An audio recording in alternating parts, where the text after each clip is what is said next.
Well, hello everyone. Welcome back again. Today we're going to be working with a very heavy, rather wet piece of wood that again I rescued from the trash pile at my local mantle shop.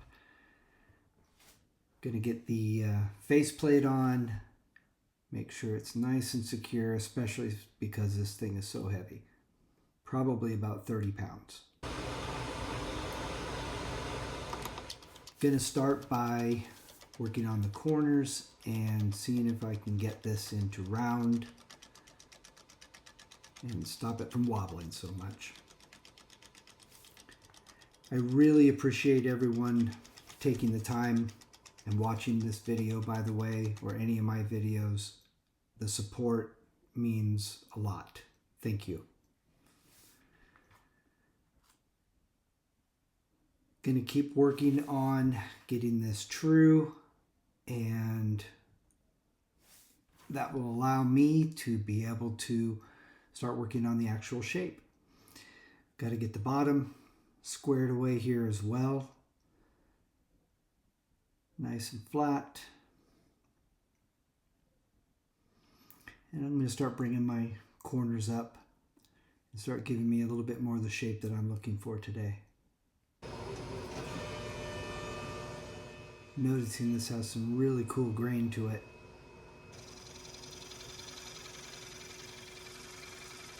Need to start getting the bottom situated and start kind of defining where the tenon, in this case, and the foot are going to be.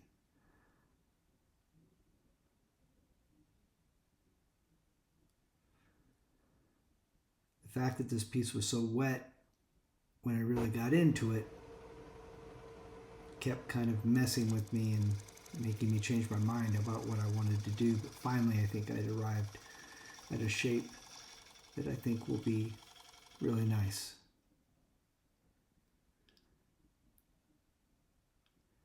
Doing a lot of shear scraping, get rid of my tool marks, and give it a nice smooth line on the exterior shape. Going to do a little bit of sanding now.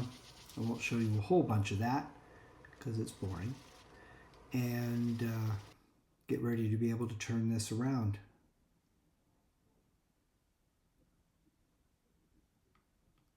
Sanding was a little challenging again because of the moisture content.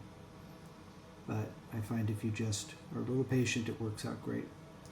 This is my normal way of finishing off after my sanding. I use a very fine steel wool, a medium Scotch pad, and then a real fine Scotch pad. It gives me a really nice smooth surface.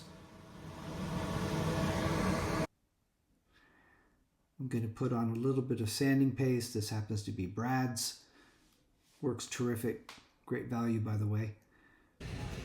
Really brought the color of the grain out, and I'm starting to see this starburst pattern on the sides of the piece that I'm really starting to like. We're going to get this off and we're going to get it turned around next. Get that faceplate off, put a chuck on that tenon, and mount it back up the other way so I can start working on the top and start my hollowing process. This thing was cut pretty nicely, so I didn't have a whole lot to do here, so I was able to kind of move right to the hollowing because the top surface got flat very quickly.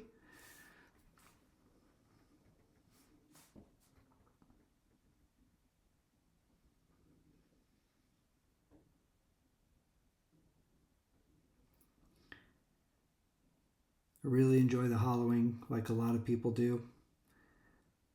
It seems very satisfying to me. Take my time. Don't rush things. And it's actually very enjoyable. as I'm sure a lot of you know, and those of you that don't turn, you should consider taking a class at a local wood shop or a woodworking guild or something, because I think you'd really enjoy it. This hollowing seemed to kind of go forever. This is a rather deep bowl. It was about 12 inches when it was all done, and seemed like the hollowing went on and on, but finally got to the depth I needed. Again, some sanding, and I'll kind of repeat the process with the, and this is a technique I learned from Kent, and his channel is called Turn a Wood Bowl.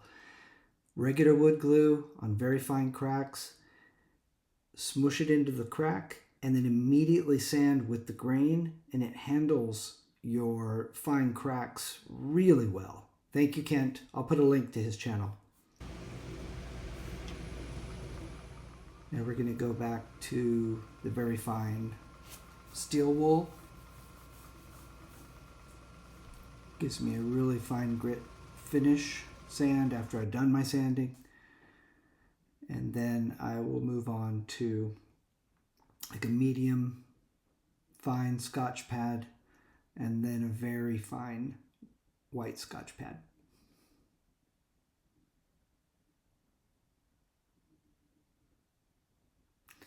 Some more of the Brad sanding paste, bring out the color and to really give me a smoother finish.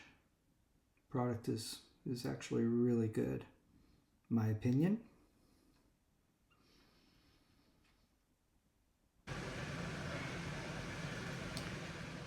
And right about now I'm thinking, that'll do. That looks pretty darn good, I think. So we're going to get this off, and now the last thing we really need to do is get rid of that tenon and finish the bottom.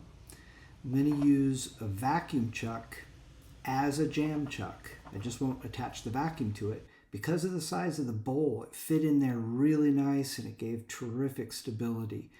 So it doesn't always have to be a piece of wood. Pressure from the tailstock, and you're good to go.